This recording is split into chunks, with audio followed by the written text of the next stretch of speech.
Good evening. Welcome to our daily devotional reading. Special welcome to the members of our imaginary monastery, those subscribed and or commenting. If you're not a member, then you're most welcome to join us this evening as well. We are reading through the works of Plato in 1 year.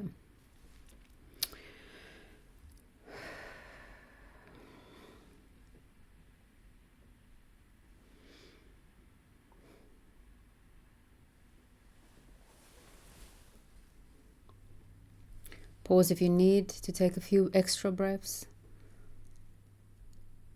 Otherwise, let's turn inward, open our hearts and our minds and our souls, and listen to Plato.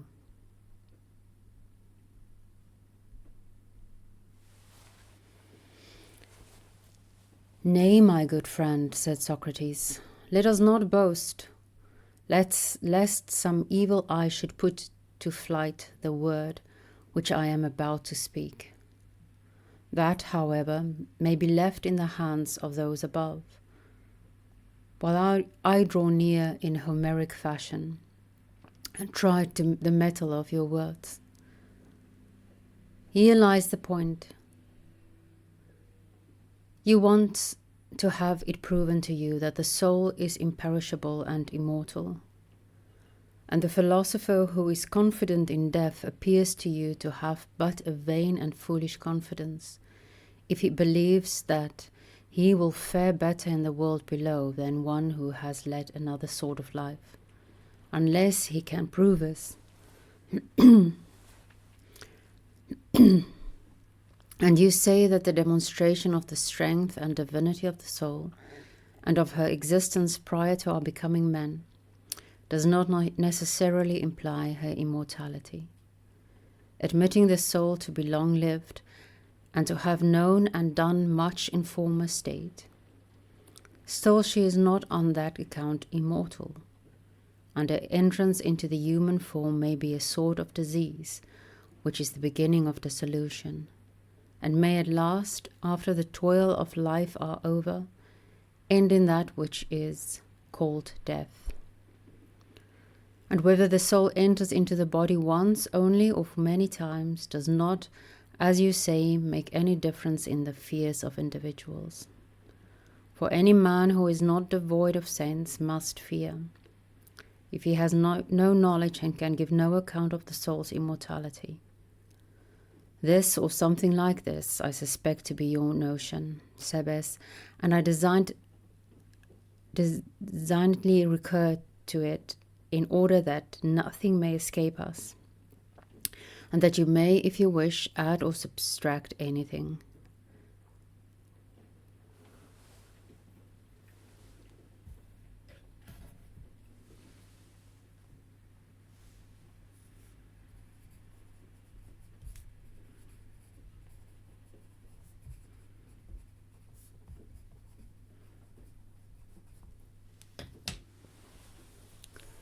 But, said Sebes, as far as I see at present, I have nothing to add or subtract.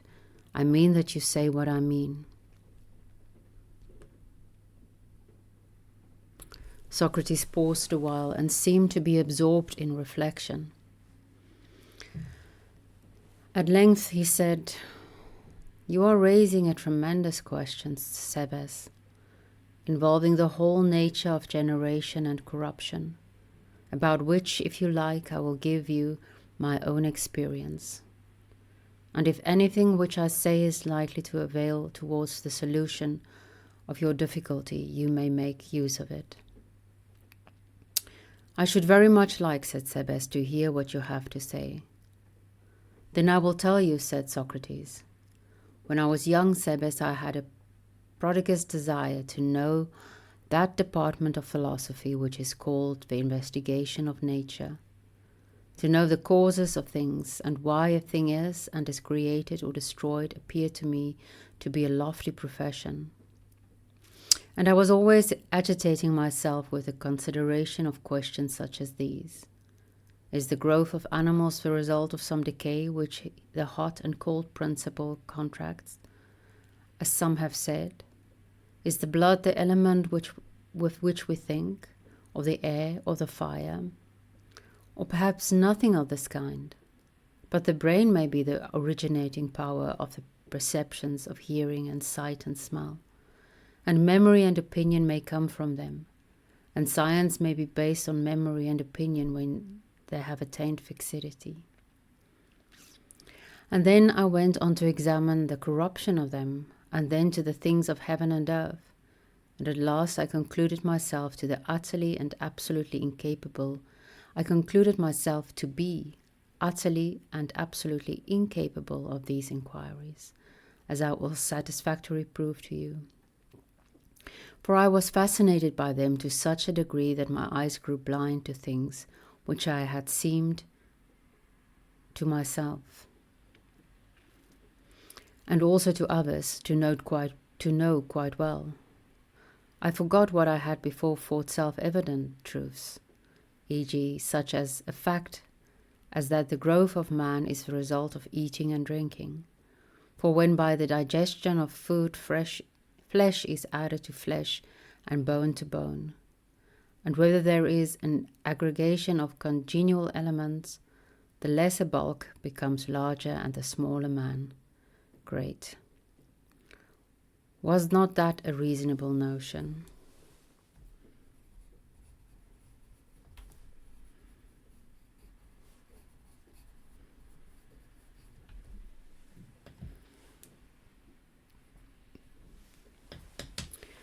Yes, said Sebes, I think so. Well, but let me tell you something more. There was a time when I thought that I understood the meaning of greater and less pretty well.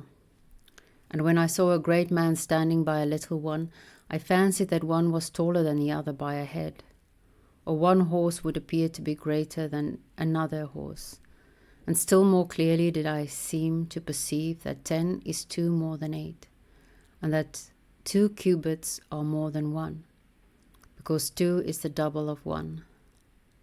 And what is now your notion of such matters? Said Sebes. I should be far enough from imagining, he replied, that I knew the cause of any of them. By heaven I should, for I cannot satisfy myself that when 1 is added to 1, the 1 to which the addition is made becomes 2, or that the 2 units added together make 2 by reason of the addition.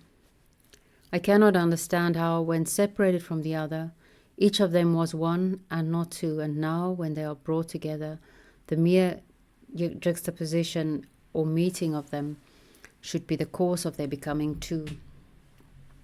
Neither can I understand how the division of 1 is the way to make 2.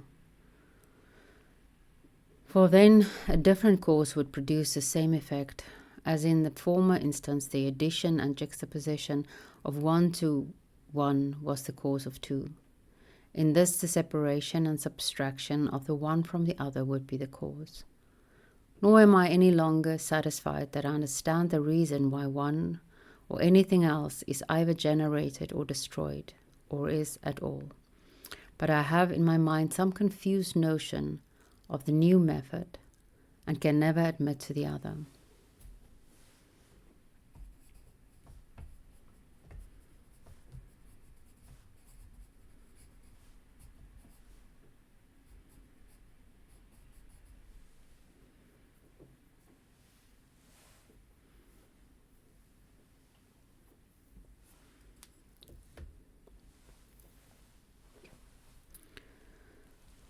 Then I heard someone reading, as I said, from a book of Anaxagoras,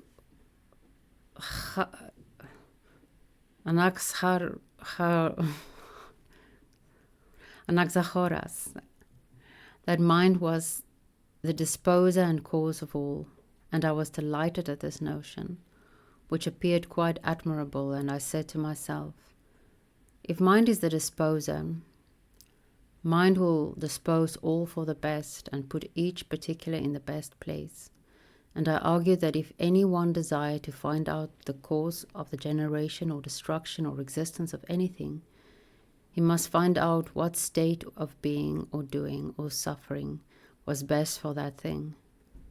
And therefore a man had only to consider the best for himself and others, and then he would also know the worse, since the same science comprehended both. And I rejoiced to think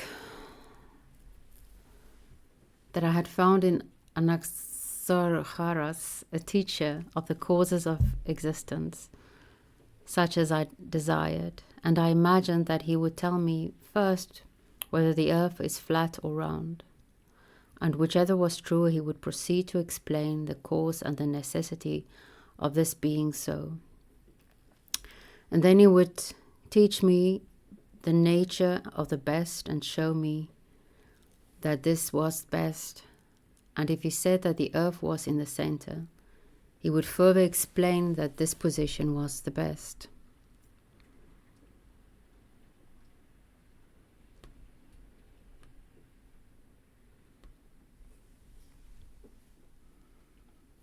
And I should be satisfied with the explanation given, and not want any other sort of cause. And I thought that I would then go on and ask him about the sun and moon and stars, and that he would explain to me their comparative swiftness, and their returnings in various states, active and passive, and how all of them were for the best. For I could not imagine that when he spoke of mind as the disposer of them, he would give any other account of their being as they are, except that this was best, and I thought that when he had explained to me in detail the cause of each and the cause of all, he would go on to explaining to me what was best for each and what was good for all. These hopes I would not have told for a large sum of money, and I seized the books and read them as fast as I could, in my eagerness to know the better and the worse. What expectations I had formed, and how grievously was I disappointed.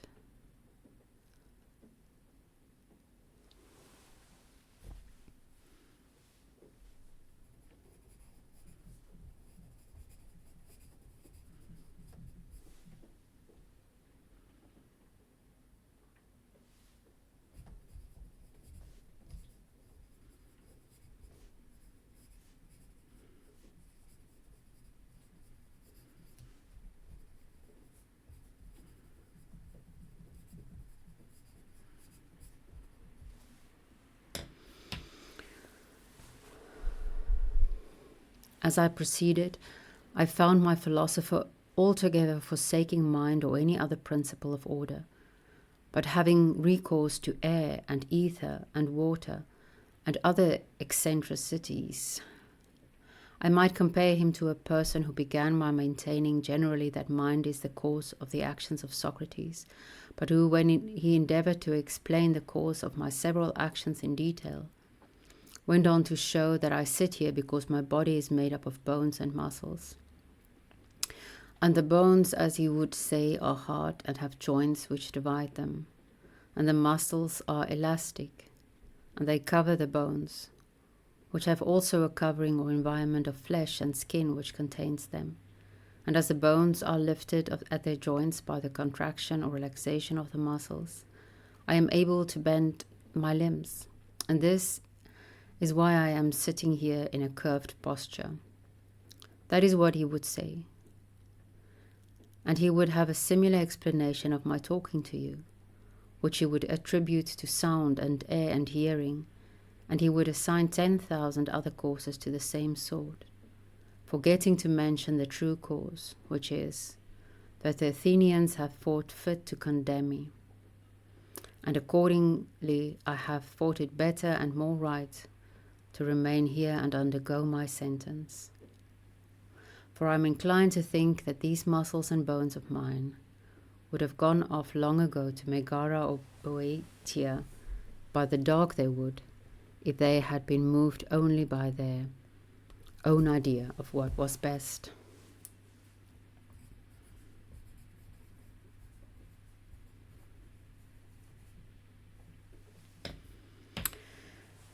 And if I had not chosen the better and nobler part, instead of playing truant and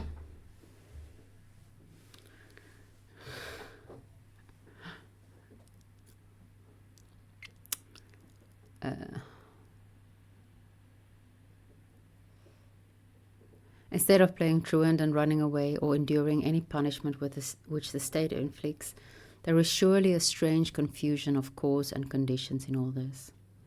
It may be said indeed that without bones and muscles and the other parts of the body, I cannot execute my purposes, but to say that I do as I do because of them, and that this is the way in which mind acts, and not from the choice of the best, is a very careless and idle mode of speaking. I wonder that they cannot distinguish the cause from the condition, which the many feeling about in the dark are always mistaking and misnaming. And thus one man makes a vortex all round and steadies the earth by the heaven. Another gives the air as a support to the earth, which is a sort of broad trough. Any power which, in arranging them as they are, arranges them for the best, never enters into their minds, and instead of finding any superior strength in it, they rather expect to discover another Atlas of the world, who is stronger and more everlasting and more containing than the good. Of the obligatory and containing power of the good they think nothing. And yet this is the principle which I would fain learn if anyone would teach me. But as I have failed either to discover myself or to learn of anyone else the nature of the best, I will exhibit to you, if you like, what I have found to be the second best mode of inquiry into the cause. I should very much like to hear, he replied. Socrates proceeded. I thought that as I had failed in the contemplation of true existence, I ought to be careful that I did not lose the eye of my soul, as people may injure their bodily eye by observing and gazing on the sun during an eclipse, unless they take the precaution of only looking at the image reflected in the water or in some similar medium. So in my own case, I was afraid that my soul might be blinded altogether if I looked at things with my eyes or tried to apprehend them by the help of the senses. And I thought that I had better have recourse to the world of mind and seek there the truth of existence. I dare say that the simile is not perfect, for I am very far from admitting that he who contemplates existence through the medium of thought sees them only through a glass darkly, any more than he who considers them in action and operations.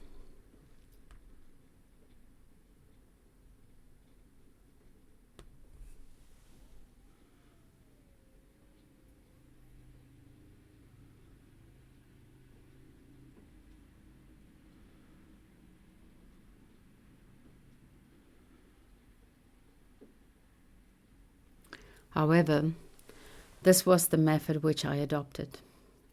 I first assumed some principle which I judged to be the strongest, and then I affirmed as true whatever seemed to agree with this, whether relating to the cause or to anything else. And that which disagreed I regarded as untrue. But I should like to explain my meaning more clearly, as I do not think that you as yet understand me. No, indeed, replied Sebes, not very well. Thus far our scripture of the evening.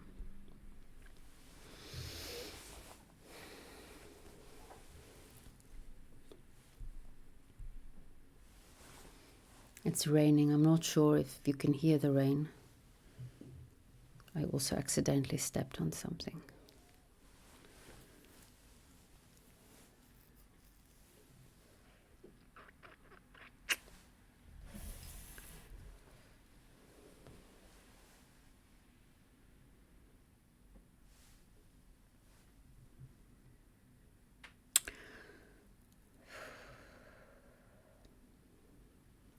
My mind is much occupied tonight with the idea that life is pain, and that anyone who tells you any differently is trying to sell something to you.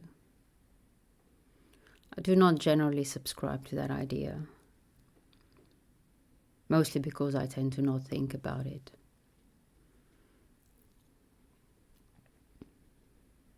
But it was brought to my attention today in a conversation I had with someone who has lost many people and today lost another.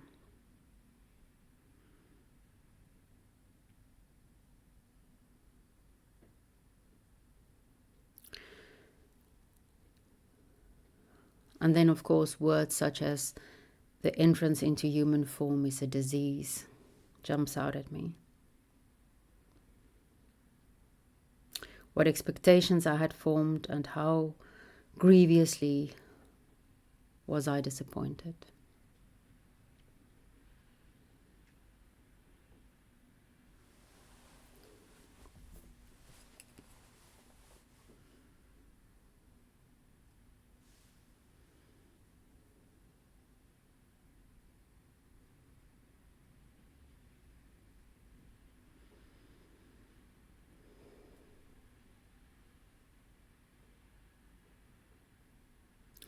What can Socrates teach us about bearing life?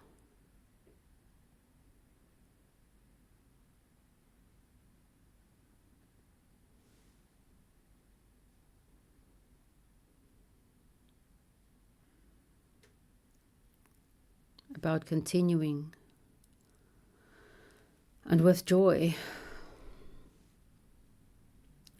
despite the fact that maybe sometimes all we can see is pain.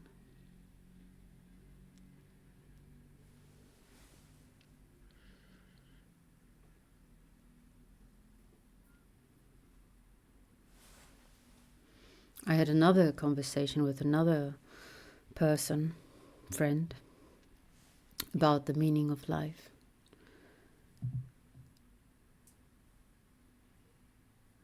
She happens to be reading Man's Search for Meaning. And I suggested Ecclesiastics because she's a Christian.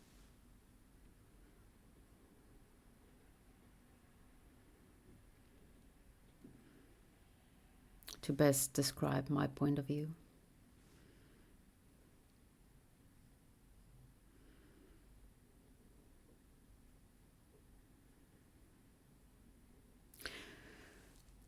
And so what's in my mind now is what we talked about.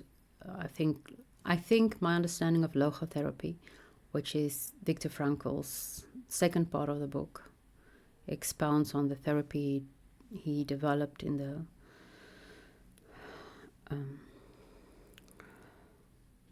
the concentration camp.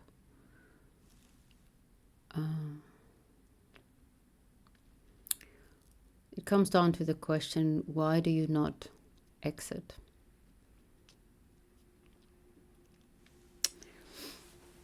And if you know me in real life, you would know that I tend to make light of everything, and I tend to try to make everything into a joke or something to laugh about. And so I said my parents, because they couldn't bear it, and the fact that I have so many unread books, and that's it.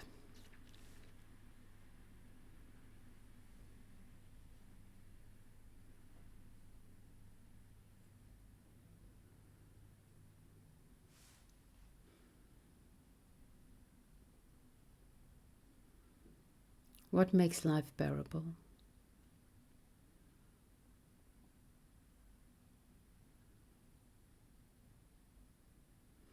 For Socrates, it did seem that it's a search for truth, a search for knowing. Even though this search for knowing, this desire to know, led him down a dead end in his own account.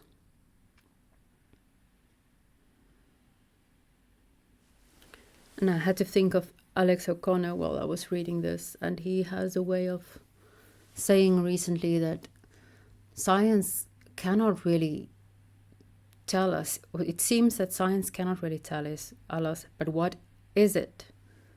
It can just explain how it works. And science has brought us very far. We've learned a lot. There's a lot of knowledge to be had. And I'm really excited about it, and I'm really overwhelmed by it. I remember at university, one of the women that was associated with my group of friends studied architecture. And she was speaking one day of something that she learned, and I was quite depressed because I realized that there's just too many fields. I will never know everything. And as I've said many times to many people, in Indiana Jones and the skull, what is that skull thing? Kate Blanchett in the end, her head explodes. I would totally let my head explode if it could mean that I could know everything, even if it's just for a second.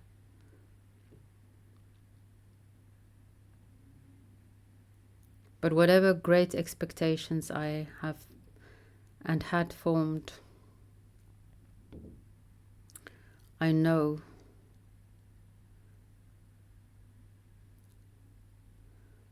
I will be grievously disappointed.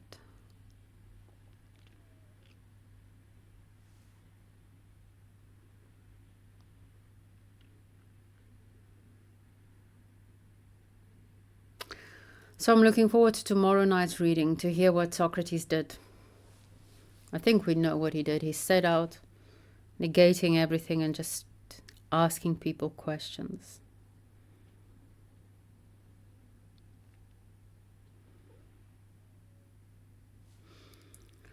Despite the fact that I'm tired tonight and I feel a bit demotivated, and it probably shows. It has been a very fulfilling day. I had various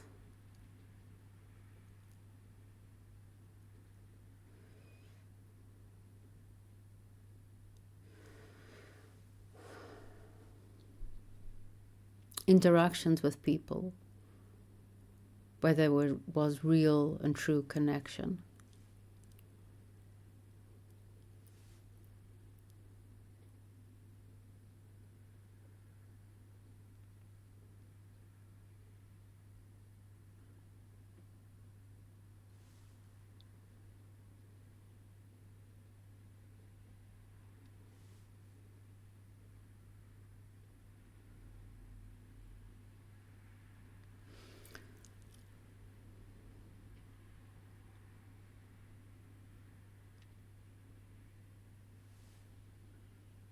I'm sorry that I cannot give you anything more positive tonight. It's really not my nature to leave people without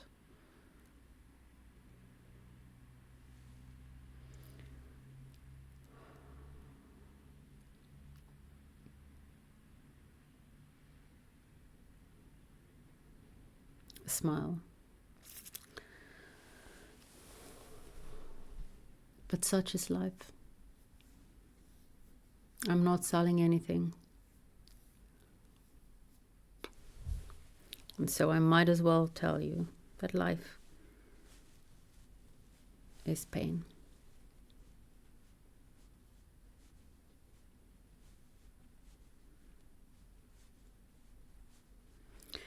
May me saying that at least be some sort of consolation, in the sense that you are most definitely not alone. You are not alone in your suffering.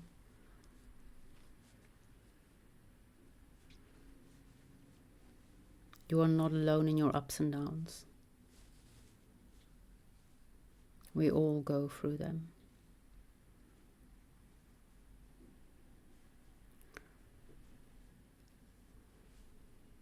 And isn't this the best way to grow and show courage to keep going? I'm proud of you for being here.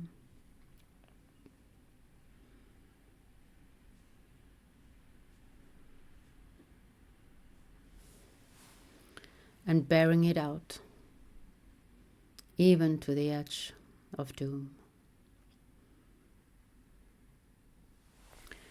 May the spirit of Sophia be with you.